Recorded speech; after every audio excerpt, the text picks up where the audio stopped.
Hi folks, it's good to be with you, and you can get me on Facebook and Twitter. You can get me on my website, jasonburnspreacher.com. You can get me on Amazon and books that I've written there. It's good to be with you. We're continuing our biography of William Carey and the lessons there. And here, if you look, there is a list, and this list, Carey and his friends as missionaries read 3 times a year.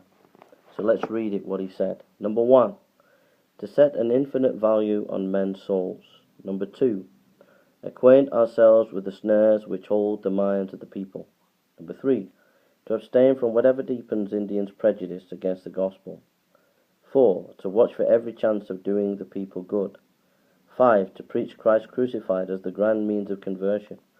6, to esteem and treat Indians always as our equals. 7, to guard and build up the host that may be gathered. 8, to cultivate the spiritual gifts, even pressing upon them their missionary obligation, since Indians only can win India for Christ. 9,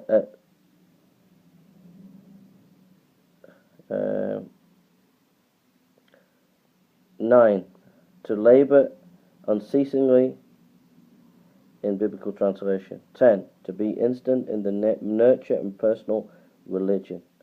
11, to give ourselves without reserve to the cause, not counting even the clothes we wear our own. So number 1, to set an infinite value on men's souls. Number 2, to acquaint ourselves with the snares which hold the minds of people. Number 3, to abstain from whatever deepens India's prejudice against the gospel.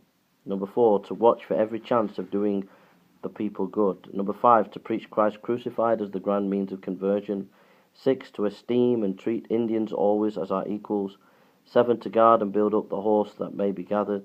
8, to cultivate their spiritual gifts, ever pressing upon them their missionary obligation, since Indians only can win India for Christ. 9, to labor unceasingly in biblical translation. 10, to be instant in the nurture of personal religion.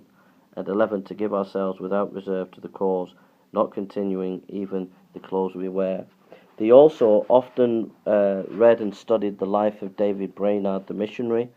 Let us often look at Brainerd, they say, in the woods of America, pouring out his very soul before God for the people. Prayer, secret, fervent, expectant, lies at the root of all personal godliness. A competent knowledge of the language current where a missionary live, a mild and winning temper, a heart given up to God. These are the attainments which, more than all other gifts, will fit us to become God's instruments in the great work of human redemption. So what we read there is some great principles that we can read every year. Like, for example, I'm going to read this biography every year of William Carey, but we could read this list 3 times a year to remind ourselves of the need to do mission work on good principles. So what an encouragement. God bless you. Take care.